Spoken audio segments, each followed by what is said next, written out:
स्वागत है। हम unit second structure of atoms के इंपॉर्टेंट क्वेश्चंस और न्यूमेरिकल कर रहे हैं। Let's start. टॉपिक है रेडबर्ग फॉर्मूला।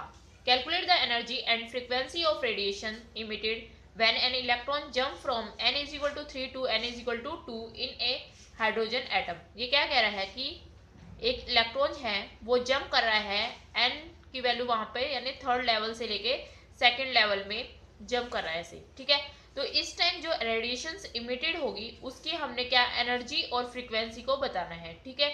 और वो इलेक्ट्रॉन है वो हाइड्रोजन एटम का है। क्लियर, ये दे रखा है। तो रेडबर्ग फॉर्मूला हमें पता है कि nu bar is equal to R into में 1/n1² माइनस 1/n2² इंटू में z², where r is Rydberg constant, nu bar आपका वेव नंबर है ही, n1² क्या है, n1 वो लेवल है जिस पर क्या होगा इलेक्ट्रॉन वापस आएगा, मतलब जहां पर लोअर लेवल होता है, यानी यहाँ पर n की वैल्यू क्या है 2 लोअर लेवल, n2 क्या है हायर लेवल, n = क्या है 2, यहाँ पर क्या है 3, ठीक है। और z क्या है एटॉमिक नंबर ऑफ एलिमेंट, कौन सा एलिमेंट है यहाँ पर हाइड्रोजन, एटॉमिक नंबर क्या है 1। तो इसमें हम वैल्यूज पुट कर देंगे। r की वैल्यू क्या होती है भाई 1096677, ठीक है। इनटू में 1/n1², 1/n1² मतलब n की वैल्यू क्या है हमारे पास 2 माइनस 1/n2 कितना है 3 का स्क्वायर, z की वैल्यू क्या है 1, एटॉमिक नंबर 1 होता है हाइड्रोजन का, तो 1 का स्क्वायर, ठीक है। तो इसको अब हम सोल्व कर लेंगे।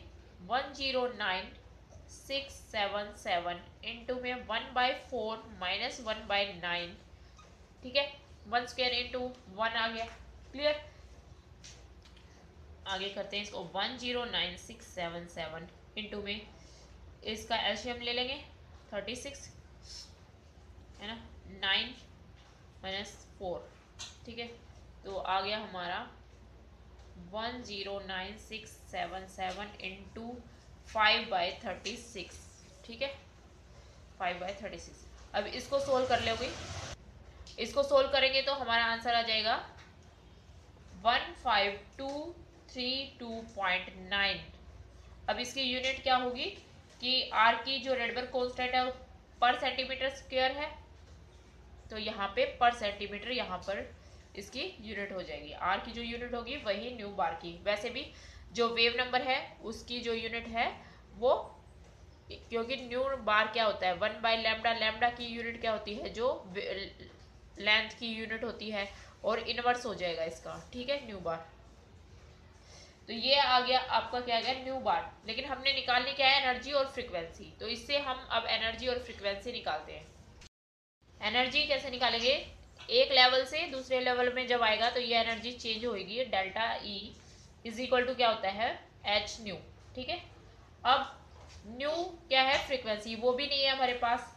अब हमारे पास है वेव नंबर, तो न्यू और वेव नंबर से हम रिलेशन से निकालेंगे।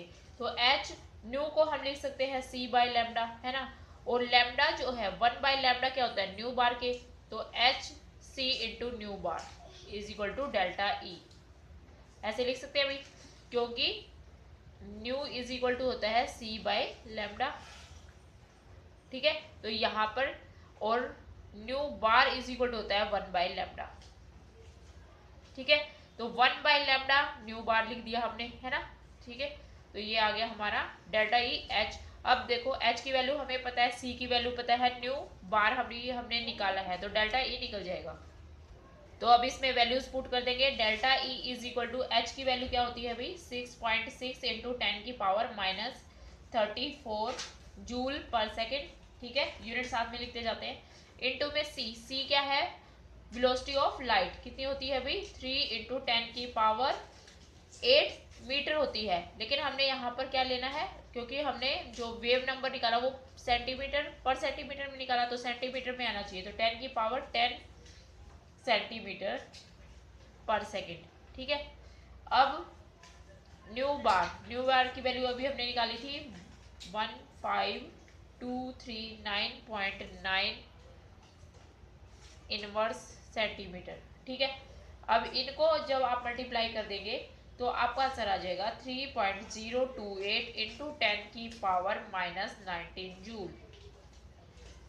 क्योंकि ये सेंटीमीटर इनवर्स है, ये सेंटीमीटर इनवर्स है, आपस में कट जाएंगे। ठीक है, यहाँ सेकंड है, ये सेकंड इनवर्स है, आपस में कट जाएंगे तो क्या बच गया, सिर्फ जूल बच गया ना। ये सेकंड था, ये सेकंड से कट गया। ठीक है, क्योंकि ये पर सेकंड है। अच्छा, यहाँ सेंटीमीटर है, यहाँ सेंटीमीटर इनवर्स है, ये आपस में कट गए तो सिर्फ जूल बचा, तो जूल में आंसर आएगा आपका। तो डेल्टा ई वैसे भी एनर्जी किस में होती है, जूल में। तो इस तरह हमने एनर्जी निकाली। अब हमने क्या निकालनी है, फ्रीक्वेंसी।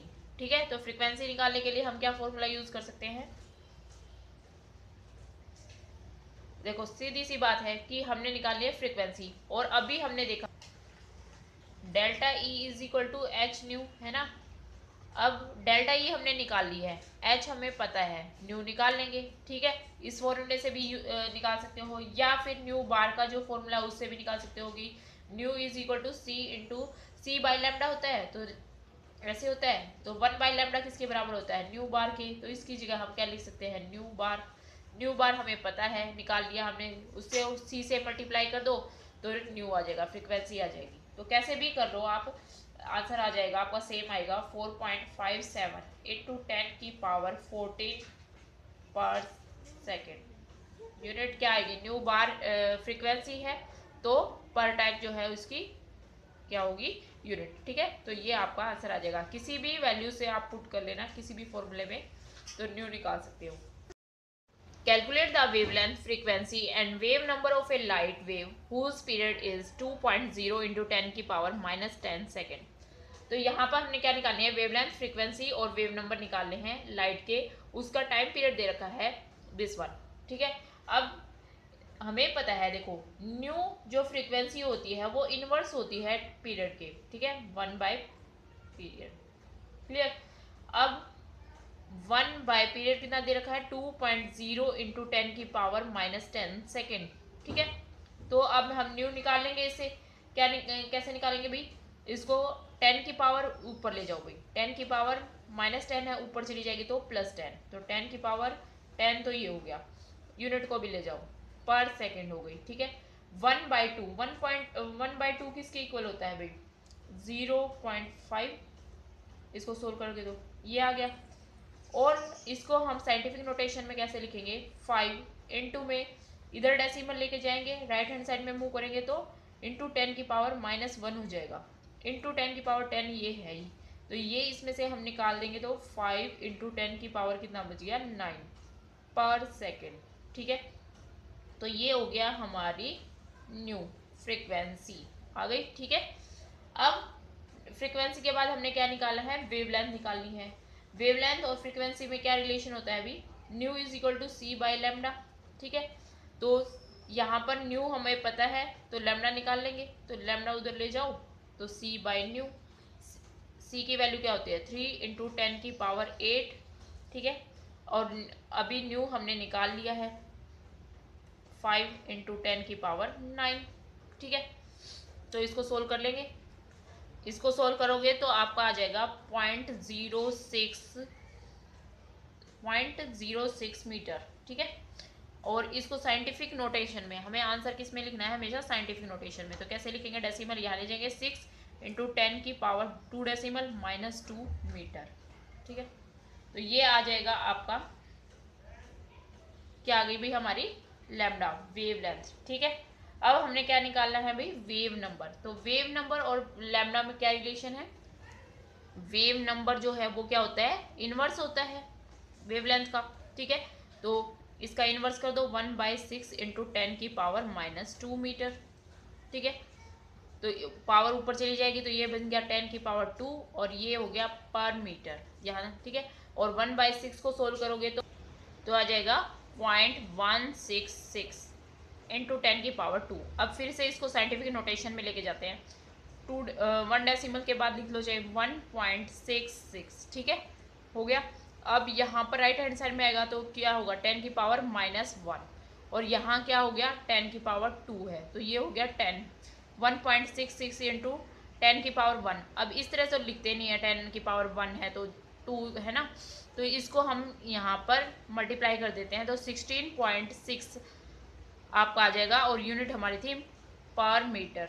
ठीक है, तो ये हमारा आ गया वेव नंबर। तो वेव नंबर निकल गया, लैम्डा निकल गई और हमारी फ्रीक्वेंसी भी निकाल दी हमने। ठीक है, नेक्स्ट है the wavelength of first line in Balmer series is 656 nanometer and calculate the wavelength of second line and the limiting line in Balmer series. Balmer series देखो, पहली लाइन थी लेमन, फिर आती है बामर सीरीज। तो बामर सीरीज जब हम ड्रॉ करते हैं तो एन जो लेवल है, लोअर लेवल है, वो उसकी वैल्यू क्या होती है 2, और जो अदर लेवल्स है वो 3 4 5 एंड सो ऑन इन्फिनिटी तक हो सकते हैं ना।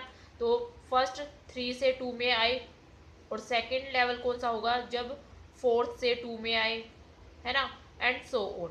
ठीक है, तो यहाँ पे n की वैल्यू होगी ये 4। क्लियर, तो ये हमारी बामर सीरीज। अब ये क्या कह रहा है कि wavelength of first line, first line यानी कि यहाँ से लेकर यहाँ, यानी कि n की वैल्यू 3 और n की वैल्यू 2 तक। तो हमारा रेडबर्ग फॉर्मूले के अकॉर्डिंग क्या था, अकॉर्डिंग टू रेडबर्ग फॉर्मूला, ऐसे हम पूरा फॉर्मूला लिखना है हमने। ठीक है, ताकि क्लियर हो जाए। अगर आपका आगे सोल्व भी नहीं होता, आपको पता है भी हाँ यहाँ पर ये वैल्यूज पुट करनी थी, तो एग्जामिनर आपको हाफ मार्क्स तो हमेशा फॉर्मूले का होता है। ठीक है, तो फॉर्मूला जरूर लिखें। अच्छा, न्यू बार इज, क्योंकि हमें वेवलेंथ दे रखी है तो nu bar is equal to 1 by lambda लिख सकती हूँ मैं। ठीक है, इज इक्वल टू क्या है, आर इंटू में 1 by n1 square minus 1 by n2 square into में z1 स्क्र, यही था। अब देखो यहाँ पर हमने 1 बाई लेमडा, लेमडा कितनी है वही वैल्यू 1/656 नैनोमीटर। ठीक है, इनटू में आर, आर की वैल्यू आपको पता ही है। ठीक है, अभी हमने ना देखो हमने सेकेंड लाइन का भी निकालना है, तो यहाँ पर आप आर की वैल्यू पुट मत करो, देखो आर एज इट इज रहने दो। 1/n1 स्क्र, तो n1 की वैल्यू क्या है हमारी 2, क्योंकि ये बामर सीरीज है, 2 का स्क्र। n2 की वैल्यू क्या है, फर्स्ट लाइन के लिए अगर हम देखते हैं तो 3 वैल्यू होती है, तो 3 का स्क्र। ठीक है, तो हाइड्रोजन एटम्स है। ठीक है, कोई भी कुछ भी नहीं दे रखा, मतलब हाइड्रोजन दे रखा है यहाँ पे, क्योंकि ये वाली जो सीरीज है वो हाइड्रोजन एटम के लिए ही दी गई थी। तो 1, तो यहाँ पर हमें कुछ लिखने की जरूरत नहीं है। ठीक है, हो गया। अब यहाँ पर देखो इसको सोल्व करेंगे, r इंटू में 1/4 माइनस 1/9। ठीक है, इसको हमने पिछले न्यूमेरिकल में किया था ना, तो 5/36 आ गया था ना, तो 5r/36 इज इक्वल टू क्या हो गया हमारा 1/656, इतना हमें पता चल गया। ठीक है, अब सेकेंड लाइन के लिए हम करेंगे, तो हम क्या लेंगे 1 by lambda is equal to R into 1/n1 की वैल्यू यहाँ पर सेकेंड लाइन के लिए क्या होगी 2, और जो n2 की वैल्यू क्या होगी 4, क्योंकि सेकेंड लाइन कहाँ से 4 से सेकेंड में आने पर होती है, तो यहाँ पे 2 का स्क्वायर माइनस 1/4 का स्क्वायर। तो इसको सोल्व करेंगे तो हमारा आ गया 1 बाई लेमडा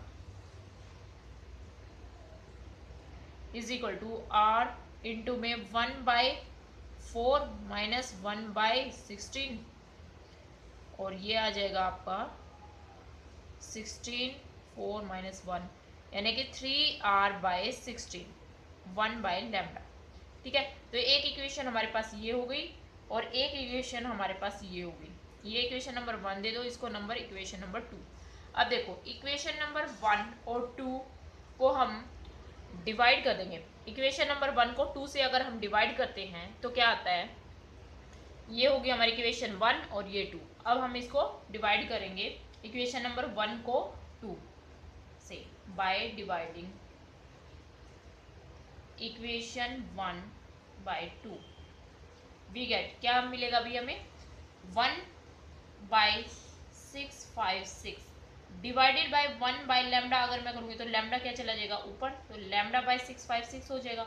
ठीक है, और यहाँ पर है आपका 5r/36, इसके डिवाइडेड में अगर मैं 3r/16 लिखूंगी तो 16 ऊपर चला जाएगा और 3r यहाँ आ जाएगा। ठीक है, तो इसको लिख दूंगी बाय यहाँ पर 3r, r से r कैंसिल हो गया 4 9। ठीक है, यहाँ क्या आ गया, और तो कुछ नहीं कट रहा ना, 20/4 यहाँ पे आ गया 27, लैम्डा 656, ठीक है, इतना आ गया। अभी यहाँ से लैम्डा की वैल्यू निकाल लो बस, lambda is equal to 20/27 into में 656, ठीक है। अब इसको आप अगर डिवाइड करोगे, काटोगे पिटोगे तो क्या आ जाएगा 485.9, ठीक है। अब इसकी यूनिट किस में आएगी भी, क्योंकि यहाँ पर हमने लैम्डा नैनोमीटर में ले रहे हैं तो नैनोमीटर, ठीक है। तो lambda is equal to 485.9 nanometre आ जाएगा, किसके लिए, सेकंड लाइन के लिए, ठीक है। तो ये तो वेवलेंथ आ गई। अब हमने क्या निकालनी है, वेवलेंथ लिमिटिंग लाइन के लिए भी निकालनी है बाउंड सीरीज में। लिमिटिंग लाइन का मतलब होता है जब आपकी इन्फिनिटी से आए, ठीक है, रेडिएशन कहाँ से आएगी, इन्फिनिटी से। तो एन का जो लेवल है, एन हायर लेवल जो है वो उसकी वैल्यू क्या हो, इन्फिनिटी हो, वहां से लोअर लेवल में आएगी, जो कि एन की वैल्यू कहाँ है 2। तो वही वापस अप्लाई करेंगे रेडबर्ग फॉर्मूला में। क्या था भी रेडबर्ग फॉर्मूला, 1/λ, क्योंकि हमने क्या निकालनी है, लैम्डा निकालनी है, ठीक है। r इंटू में 1/n1²। अब मैं डायरेक्ट पुट कर दूं, ठीक है। तो यहाँ वैल्यू क्या आएगी 2 का स्क्वायर, लोअर लेवल यही है, -1 by higher level. Higher level कौन सा है भाई, इन्फिनिटी। लिमिटिंग लाइन का मतलब जब आपका इन्फिनिटी से आएगी रेस, ठीक है, तो दिस वन। और अब इसको सोल्व कर लेंगे, r इंटू में ये हो गया 1/4। अब 1 जो इन्फिनिटी का स्क्वायर करेगा तो वो 0 के इक्वल हो जाएगा, क्योंकि इन्फिनिटी स्क्वायर मतलब 0, ठीक है। तो ये टर्म होगी 0, तो यहाँ गया 1/4, तो यहाँ पर हमारा आ गया r/4, 1/λ is equal to r/4 आ गया, ठीक है। अब हमने क्या निकालना था, वेवलेंथ निकालनी है ना सेकेंड लाइन के लिए, तो वही कर देंगे जो हमने पहले किया था। ये इक्वेशन नंबर 3 दे दो, इक्वेशन नंबर 1 को डिवाइड कर देंगे 3 से, divide equation 1 by equation number 3 से डिवाइड कर देंगे। तो वही उसमें किया था, जैसे लैम्डा बाय कितनी थी वो 656 थी, ठीक है, इज इक्वल टू 5/36 इंटू में 4, r4 काट पिट के ये आ जाएगा आपका, ठीक है। तो इसको सोल्व कर लोगे तो आप आएगा 364.4 नैनोमीटर, ठीक है। आई थिंक ये क्लियर हो गया होगा। 1/λ, क्योंकि r से r कट जाएगा, यहाँ पे आएगा r और यहाँ पे 4/r, तो r से r कट गया, ठीक है, ये सारी चीज़ें। तो ये आ गया आपका लिमिटिंग लाइन जब होगी, जब वेवलेंथ कितनी होगी 364.4। बस इतना ध्यान रखना है, लिमिटिंग लाइन होती है तो हायर लेवल की वैल्यू जो है इन्फिनिटी होती है। तो इस टाइप के ही सिंपल से ही न्यूमेरिकल्स आते हैं, ठीक है। उसके बाद आपका जो स्पेक्ट्रम है उस पर डायरेक्ट भी क्वेश्चन आ सकता है कि what is an electromagnetic spectrums, lemon और बामर सीरीज या पास्कल, कोई भी सीरीज है उनके लिए लोअर लेवल क्या होता है, हायर लेवल क्या होता है, कितनी लाइंस आती हैं, कुछ भी इस टाइप के क्वेश्चन पूछ सकते हैं, ठीक है। अब जो आइसोटोप्स हमने पढ़े थे, आइसोबार, आइसोटोन्स, आइसो इलेक्ट्रॉन, उसमें आइसो इलेक्ट्रॉनिक जो है, आइसो इलेक्ट्रॉनिक वाला क्वेश्चन जरूर आता है, आइसो इलेक्ट्रॉनिक। ये भी पूछ सकते हैं कि what is iso electronic species, मतलब इक्वल नंबर ऑफ इलेक्ट्रॉन्स होते हैं, ठीक है। अब इसके अलावा ये स्पीसीज दे देंगे और पूछ लेंगे कि ये आपस में आइसो इलेक्ट्रॉनिक है या नहीं। जैसे कि मान लो O2 नेगेटिव दे दिया, F नेगेटिव, Na पॉजिटिव दे दिया, एल्यूमिनियम 3 पॉजिटिव दे दिया, नियोन दे दिया। अब ये पूछ लेंगे कि इनमें से कौन सी स्पीसीज है जो आइसो इलेक्ट्रॉनिक है। तो हमने क्या निकाला है, आइसो इलेक्ट्रॉनिक मतलब same number of electron present होते हैं, तो यहाँ पे इलेक्ट्रॉन्स निकाल लेंगे। तो ऑक्सीजन जो है उसका एटॉमिक नंबर कितना होता है 8, यानी कि 8 इलेक्ट्रॉन है, 2 नेगेटिव चार्ज आ गया, मतलब 2 इलेक्ट्रॉन इसने गेन कर रखे हैं, तो टोटल इलेक्ट्रॉन कितने हो गए यहाँ पर 10, तो इसके तो 10 हो गए।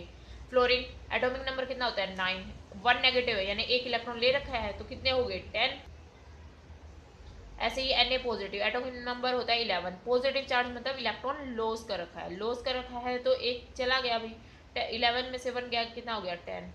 एल्यूमिनियम 3 पॉजिटिव, एल्यूमिनियम का एटॉमिक नंबर कितना होता है 13, 3 पॉजिटिव, 3 इलेक्ट्रॉन दे रखे हैं उसने, तो कितने बच गए भाई 10।